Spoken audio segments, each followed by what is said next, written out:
Austin Ekeler, Chargers running back. So Austin, let's start with that game against Miami.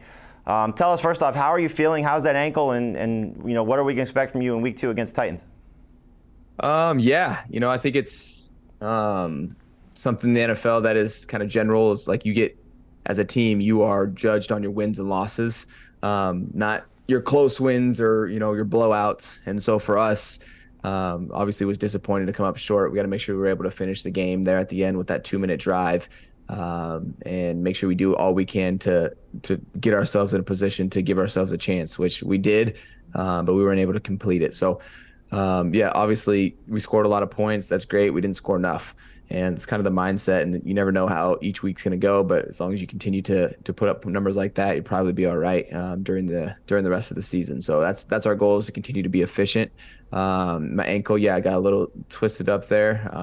Continue to rehab it, get it better, and then hopefully can be as efficient as I can with my recovery, and get back on the field as soon as I possibly can. So looking forward to getting better, because I've played on ankles, sprained ankles all for years now, and it's not fun. But if you have to get it done, you got to play through some pain. That's the name of our game. The guy on your team who stepped up with you in that game against Miami, Joshua Kelley, what can fans expect from him moving forward, sharing the ball with you? And in the event that you don't play against the Titans, how do you think he'll do? Yeah, I think he's earned the right to be able to carry some of that workload as well, and he showed that during the preseason. With our team coming into this season, it was like, hey, we got to get our running game going, because we were 30th in the league last year, which is basically last to us. And for us, it's like, okay, let's make sure that we have this identity in the run game where we're getting downhill, we can be efficient with the ball, and we're making sure that we are not just a throwing team, and we can actually run the ball as well. So. Coming out and having the running day that we did against Miami was good reassurance that, okay, we have some potential there, but now it's, hey, we got to do it again next week, and whoever's out on the field, whether it's me, whether it's Josh, that's what the expectation is now there's a standard. We've seen what kind of success we can have, and now it's about doing it every single week. You mentioned throwing the ball. You got a new offensive coordinator this year in Kellen Moore. Your takeaways from the preseason running this offense, the first game running this offense, what does he bring to the table that maybe changes things for this offense the rest of the season? Yeah, I think he does a good job putting some variety into it, and not just the play calling, but even our tempo. If you watched our game, you could have seen some of our explosive plays that we had are immediately followed up by maybe a on the ball right now, like boom, I had a 55-yard run. Guess what we're doing? We're on the ball immediately. No time to celebrate. Or anything like that, like get on the ball, we're running again. We had a couple of drives like that where we're just on the ball. We're not even huddling anymore. Some of that college, like no huddle offense. And so just being able to switch up tempos. Obviously, we got to have the right scheme for whoever we're playing, which we knew, hey, we're playing a cover 8 team against Miami. So guess what? We're going to have to be able to run the ball. And so that was our game plan. We ran for 230-something yards, which is not bad, actually pretty good. And so we had a game plan. We went out and try to execute, but like I said, we just came up short at the end. So it comes down to individuals making sure we're making plays, and Miami was able to be one possession better for us. Unfortunately for us, but good for them. But yeah, I'm excited for what's to come, and we can continue to stack up and continue to score some points. That Titans defense you're facing in week 2, very good against the run. So is there going to be a schematic change, or just maybe a little bit more focus on the pass, especially if you're not 100%?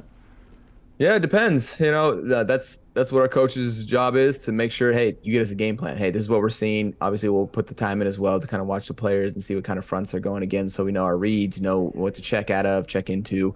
But coaches are right now putting a game plan together, and that's what we use Tuesdays for. Get a little bit of, for me, it's the weight room. For them, it's game planning for the next game. And we'll come in there when we're back in the building and get ready for this game plan and try to go execute it to the best of our ability. I know you're a big student of the game, and obviously the running back on the other side that you're facing this week, Derrick Henry's been one of the best for the last several years. A little bit of a size difference between the two of you guys, though, but just when you admire him and getting the chance to see him up close, what does he, your thoughts on him just as the player that he's been, and just to continuing to play at this level at his age at 29? Yeah, he's a large human that is able to run really fast. And not only run fast, but is surprisingly quick on his feet as well. I think it's typical, like when you get, people that are 6'3", maybe not as, agile in the lower body, but Derek has defied all of that, and obviously has very long arms too at 6'3", and can stiff arm people from what seems like, 2 arm lengths away, and no one can ever get close to his legs. So he is definitely a one-of-one type of person in this league, and he's done a great job just, using his capabilities to maximize his playing career. Now, you're a noted fantasy player. Is Derrick Henry on one of your fantasy teams? He is not on my fantasy team. However, I know you also have a lot of fantasy teams, and I need to know how many teams out of your 25 am I on? You are on a dynasty team that I have, so I have you forever, which is great. I think 3 redraft teams, so definitely invested in you for the season. So I'm hoping that you're going to be out there. I'll be making some waiver claims on Josh Kelley just in case, based on the potential of you missing this game. But obviously, you're one of the best to be invested in. So did you draft yourself though in your league? I know that's something that you make a priority.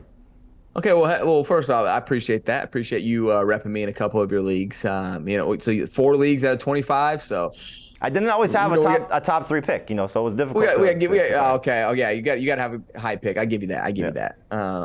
Yeah. I didn't make it easy to get myself. No. I get it. I do have a lot of Chargers though. A lot of Justin Herbert. Love him this year. Okay, we appreciate the love. But then what did you ask? I forgot. Talk about your fantasy, your team, and I know you have some that your foundation represents. Oh yeah. So I have a team with other like fantasy analysts in there, and so we're doing like a bet, like who knows what type of league. I'm hoping in the future to do like one with all the major networks. How sick would that be? It'd be great to be like, hey, like a major network fantasy league, to be kind of like give like bragging rights. I think it's a great idea. You can steal it. I think it would be great content to talk about. Like, hey, here's where we're sitting against ESPN or these people. Listen to us. We're better, but just don't suck, because then you're not going to kill your network. But so maybe it's not a good idea. But I have 4 teams. Lost 5 teams. Lost 1 yesterday, 1 game, but then went 4-5, and so looking good so far. And is the most drafted player yourself, or is there like a theme that you try to stick with? No, I did not have. I have myself on 2 teams, so I try to get myself on all my teams because that's the only thing I can control in fantasy is myself. Right. But unfortunately, sometimes I don't get a high enough pick. Now, did you draft Aaron Rodgers in any of your leagues? Obviously, a big story is what happened with him with the Achilles. Just your take as, again, an NFL fan watching one of the greatest ever to do it. Maybe not play again, but obviously not play again this season. Yeah, I think it just is a reminder, and it goes to show that this is a violent game and anyone can get hurt at any time. It's not just skill positions, linemen, defense. Like quarterbacks can get hurt too. Like those guys are human too, even though we're trying to protect them with the rules of the game and don't land on them and all this stuff. Like this is football, and it's unfortunate, especially when it happens to really anybody. Honestly, like I don't care, what position you play. If you rupture your Achilles, like it's really tough to just come back from. In general, and so wouldn't wish that on anybody, but it is part of the game, and so it's something that they're gonna have to adjust. That's what this game is. If people get hurt, which we know people will, you have to adjust. And so now it's Wilson's turn to step back up, right back into that role that he had, and try to give his best shot to show that hey, he can deserve that. Now, we know that Kyle Shanahan made reference to Phillip Rivers as someone that they might have considered if they reached the Super Bowl. Do you think your old buddy might consider, if the Jets come calling, to go replace Aaron Rodgers? All right. I haven't kept up with Phillip, but I think his competitive spirit would say, yeah, he's gonna give it one last try. But I'm not sure his body would put up with that, and I'm not sure his family and the 10 kids over there are ready to lose dad for a while. And shoot, he's probably invested. He's coaching and everything out there, so. I think it would be legendary to see that kind of play out, but I also, for his own health, I'd be like, nah, Phillip, don't do that. Don't do that. Yeah, probably a smart idea, but you never know based on some of the things that happen in the NFL. You mentioned that Tuesday is your day to lift. You mentioned Phillip Rivers' body. Obviously, you're not shy about showing how, your physique and just how much working out is to you. So what's like a typical workout routine for Austin Ekeler? Typical workout routine. Interesting. I guess it depends on the time of year and it depends on the day. During season, since we're in season right now, is on Mondays will be a squat day for me. And so right after the game, soreness, I love to go and get a squat, get some blood flow to the legs, even more than what's already in there from just the soreness of the game and kind of just some swollenness around the legs.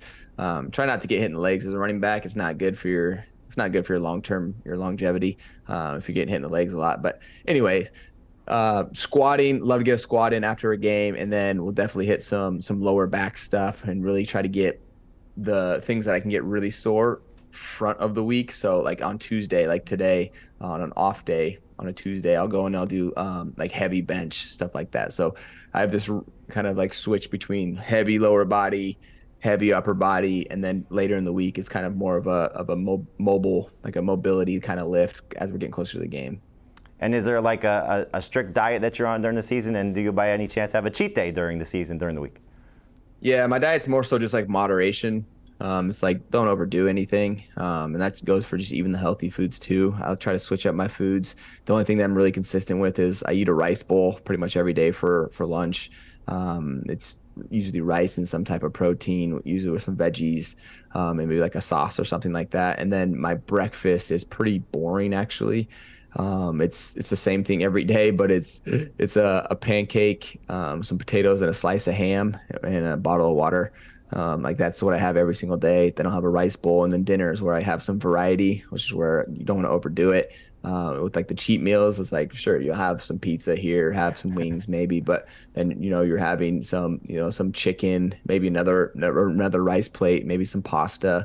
So that's kind of like my regimen. And then maybe you have a snack. Maybe I'll have like an ice cream sandwich or something like that. Or I don't even know, maybe some Oreos for a snack. And then, that's kind of the diet. Got to have a little fun sometimes, and so sometimes those cheat days are certainly important. So you're joining us here as part of FedEx and the FedEx Player of the Week. So just talk to us about what FedEx is doing and your part in it.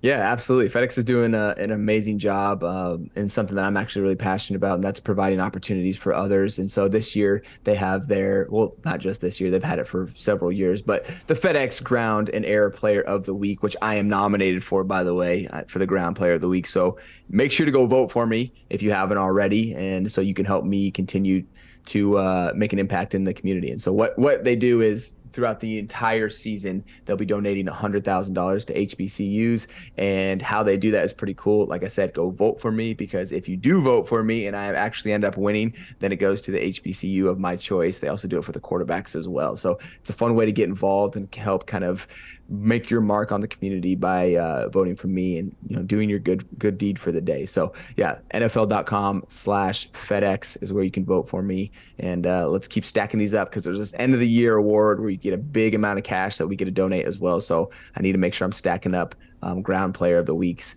so I can get that end of the year award.